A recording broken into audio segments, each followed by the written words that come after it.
नमस्कार, मैं हूं अभिषेक त्यागी। बीएमसी चुनाव की इस वक्त लगातार चर्चा है। जिस तरीके से बीएमसी चुनाव की तैयारियां लगातार हर पार्टी कर रही है, इसको लेकर बयानबाजी भी तेज हो रही है। अब एक ऐसा बयान आया है जिस पर इस वक्त चर्चा हो रही है, और न केवल चर्चा है बल्कि बवाल भी खड़ा हो गया और सवाल खड़े होने लगे हैं कि आखिर वोट की राजनीति के लिए जिस तरीके से उत्तर भारतीयों को टारगेट किया जा रहा है, या जिस तरीके से एमएनएस के नेता बयान दे रहे हैं, यह बहुत बड़ा इस वक्त विवादित बयान माना जा रहा है। एमएनएस के नेता संदीप देशपांडे का बयान। दरअसल हुआ क्या था कि उत्तर भारतीयों के एक संगठन की तरफ से एक बैनर लगाया जाता है, उस पर लिखा जाता है कि उत्तर भारतीय बटोगे तो पिटोगे, #BMC। अब जैसे ये बैनर लगाया गया, इस तरीके की चीजें सार्वजनिक तौर पर सामने आई, तो एमएनएस के नेता को मिर्च लगी, परेशान हो गए और उन्होंने इसके विपरीत जो जवाब दिया। अब बीएमसी चुनाव से पहले उस बयान की बड़ी चर्चा हो रही है। उन्होंने क्या कहा, ये एक बार मैं आपको बता देता हूं, उसके बाद में चर्चा करेंगे। उन्होंने कहा कि जो लोग कह रहे हैं कि बटेंगे तो पिटेंगे, वे कान खोलकर सुन लें कि अगर मराठी का अपमान किया तो नहीं बटोगे तो भी पिटोगे, यानी तुम एकजुट भी रहो तब भी मन से तुम्हें पीटेगी। मतलब पहले से ही आरोप लगते रहे हैं, लेकिन अगर मनसे के नेता इस तरीके का बयान सार्वजनिक तौर पर आके देते हैं चुनाव से पहले, तो लोगों के बीच में किस तरीके की धारणा जाएगी, किस तरीके से चुनाव से पहले लोगों के बीच में विचार होंगे, ये बहुत बड़ा सवाल है। मेरे साथ राज सराफ जी जुड़े हैं, पॉलिटिकल एनालिस्ट है। सर, कैसे देख रहे हैं इस पूरे बयान को, आप कैसे देख रहे हैं? क्योंकि एक दौर था मनसे के कार्यकर्ताओं के ऊपर बड़े आरोप लगते थे, आज फिर से मनसे के कार्यकर्ता इस तरीके की बात कह रहे हैं, नेता कह रहे हैं कि अगर नहीं भी एकजुट रहोगे तो भी पिटोगे, इस तरीके की बातें कर रहे हैं। कैसे देख रहे हैं इसको? देखिए, ये जो मनसे का बयान है, उनके नेते का बयान है, इट इज वेरी फनी। क्योंकि सबसे प्रथम मराठी माणूस, मी पण मराठी आहे, तो मराठी अस्मिता के खिलाफ और मराठी लोगों के खिलाफ कोई भी कुछ नहीं बोल सकता। किसी की उतनी हिम्मत है नहीं। दूसरी बात जो उन्होंने वक्तव्य किया उत्तर भारतीयों को टारगेट करते वक्त, ये भूल जाते हैं कि ये देश विरोधी एलिमेंट्स है। ये जो स्टेटमेंट ही है देश विरोधी इन नेचर है। अगर आप इतिहास देखेंगे हमारा, तो ब्रिटिश जो थे, मुगल जो थे, उन्होंने बांटो और अलग करो और डिस्ट्रॉय करो, यही राजनीति की, और ये लोग भी वही कर रहे हैं।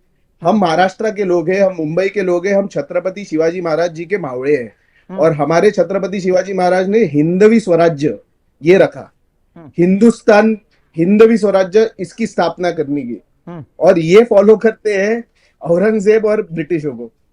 और इनका पॉलिटिकल रेलेवेंस ऐसा मजाकिया बन गया है कि आज की मुंबई की नागरिक बहुत ही इंटेलिजेंट है। उनको पता है हर एक महीने में इनका पॉलिटिकल स्टांस ही बदल जाता है। एक महीने पहले तक हिंदुत्व का कोट पहना हुआ था, फिर एक महीने बाद मराठी कोट ऑन हो गया। पर एक्चुअली इनको मराठी मानुस से कुछ लेना देना नहीं है, इनको सिर्फ इनकी राजनीति प्यारी है और इनको और कुछ नहीं करना है। ये fact of the matter reality है कि आप अगर देखोगे कि मराठी मानुस खुद उनके साथ नहीं है। ये पॉलिटिकल फैमिली ड्रामा ये समझ रहे हैं, पर राजनीति ये होती है कि समाज में जाकर समाज की मदद करना, जनता का प्रॉब्लम सॉल्व करना। और इसलिए आज तक उनको मैंडेट जिस तरीके से मिल रहा है वो भी उनका प्रूफ है। तब भी समझ में नहीं आ रहा है उनको कि क्या करना चाहिए और इनको कितना इंपॉर्टेंस दे, ये भी अभी हमें सोचना चाहिए। कि वो आते हैं और सिर्फ बोल के चले जाते हैं और हम उस पर चर्चा करते हैं, वो भी एक दुर्दैवी बात है। जब हमारे देश के बीच में इतना बड़ा संकट है, बांग्लादेशी रोहिंग्या, बांग्लादेश में जो इंसिडेंट हुआ, जिस तरीके से हमारे हिंदू भाइयों को भाई को मारा गया, उस पर ये विधान नहीं करेंगे। जब हमारा ऑपरेशन सिंदूर चल रहा था, उस समय भी इनके पार्टी में से एक नेगेटिव कमेंट आया था। मैं आपके माध्यम से सभी जनता को यह पॉइंट आउट करना चाहता हूं कि इनकी जो विचारधारा है, सोच है, ये नेशनलिस्टिक भी नहीं है। मतलब आप इतने राजनीति में नीचे गिर जाओगे कि आप देश के हित की बात नहीं करोगे। आप हिंदुओं को मारने की बात करते हो, चाहे वो उत्तर भाषी हो या कोई भी और हो, हिंदू है उसकी बात करते हो। क्यों आप कहीं और जगह पर जाके ऐसी कुछ विधान नहीं देते? वहां पर के तो काफी वीडियोस आपने भी देखे होंगे, आपके चैनल पे चला ही है। वहां पे बोलते हैं हम मराठी नहीं बोलेंगे, ये नहीं करेंगे, वो नहीं करेंगे, कोई हिम्मत है तो दिखाओ, उधर जाके करिए ना। ये सिर्फ पॉलिटिक्स, इलेक्शन की राजनीति है। इनका रेलेवेंस भी कमेंट्स का सिर्फ उतना है, यही कहना चाहूंगा मैं। सर, जिन मराठियों को लेकर ये बात बोल रहे हैं कि मराठियों के अगर सम्मान पर बात आई, मराठियों के सम्मान पर बात आ कहाँ रही है? उत्तर भारतीय ऐसा कौन सा काम कर रहे हैं वहां पर रहकर जो मराठियों के सम्मान पर बात आ रही है? आखिर क्यों इस तरीके की बयानबाजी करके वो पोलराइज करना चाहते हैं, ध्रुवीकरण करना चाहते हैं? आखिर क्यों भड़काना चाहते हैं जनता को इस तरीके की बयानबाजी करके? क्या है, इनको पता है कि इनका पॉलिटिकल रेलेवेंस नहीं है आज के डेट में। अगर आप राजनीति को देखोगे तो राजनीति में आपके पास कुछ जब भी दिखाने के लिए नहीं होता। अभी फॉर एग्जांपल बीजेपी है, बीजेपी ने कोस्टल रोड किया, मेट्रो किया, हमारे बीएमसी में वर्ली में मराठी मानुस के लिए बीडीडी चौल जैसा प्रोजेक्ट किया जिसमें मराठी इंसानों के लिए घर बने गए, अच्छे बड़े घर बने गए। तो उनके भारतीय जनता पार्टी के पास बोलने के लिए कि हमने मराठी मानुस के लिए ये किया, तो भी ये क्या करेंगे, ये इमोशनल कोई मुद्दा, कोई एंगल देने की कोशिश करेंगे ताकि लोग डिवाइड हो।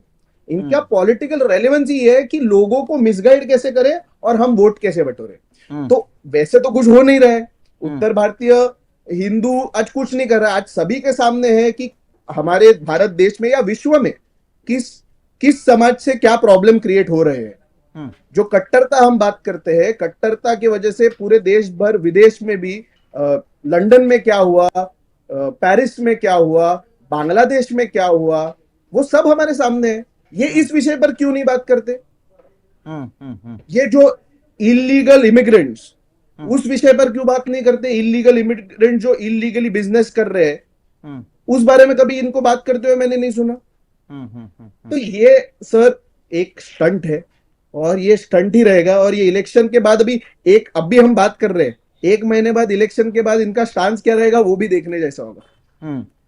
सर, जिस तरीके से पहले भी हमने देखा जब उद्धव कुर्सी पर थे तब उत्तर भारतीयों के साथ किस तरीके से वहां पर हो रहा था, किस तरीके से उनके खिलाफ एक तरीके से व्यवहार बनाया गया, माहौल बनाया गया। अब फिर से मनसे के नेता उसी तरीके के बयान दे रहे हैं।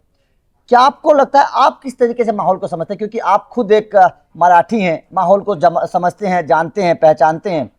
क्या माहौल को आप समझ रहे हैं? बीएमसी चुनाव में कितना बड़ा ये फैक्टर आपको नजर आ रहा है?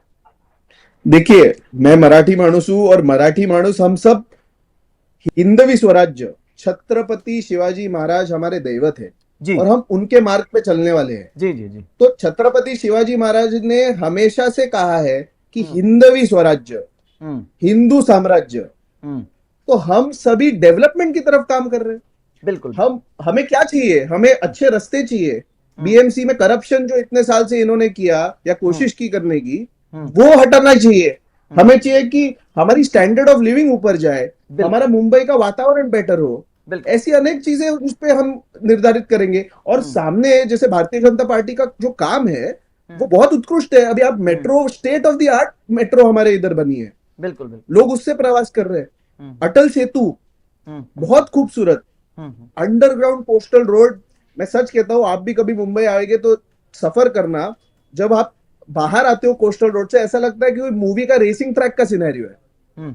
जब इस तरीके से एक जगह पर डेवलपमेंट कोई पार्टी कर रहा है और दूसरी जगह पे सिर्फ इमोशनल वोट बेस पे मिसगाइड करने की कोशिश कर रही है, तो मराठी मानुस बहुत इंटेलिजेंट है सर।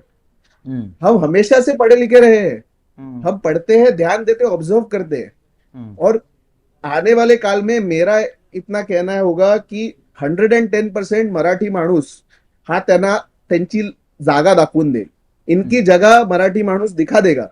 वो इलेक्शन आज के पहले वाले इलेक्शन में भी दिखाता है, ये वाले इलेक्शन में और ज्यादा तरीके से, गांभीर्य से दिखा देगा। बिल्कुल, चलिए देखते हैं। लेकिन जाहिर तौर पर जिस तरीके की बयानबाजी ये हुई, ये होनी नहीं चाहिए थी। इस तरीके से उत्तर भारतीयों को टारगेट करके जो बोला गया है कि मारेंगे, पीटेंगे, सबक सिखाएंगे, इस तरीके की बात का इस्तेमाल इस तरीके से सार्वजनिक मंच पर नहीं करना चाहिए। तो आप इस खबर को किस तरीके से देखते हैं और एमएनएस के नेता के इस बयान को आप किस तरीके से देखते हैं, कमेंट करके अपनी राय जरूर दीजिएगा। बाकी लगातार अपडेट मिलते रहेंगे। Raj sir, thank you very much, आप हमारे साथ जुड़े, वक्त निकाला, धन्यवाद, थैंक यू।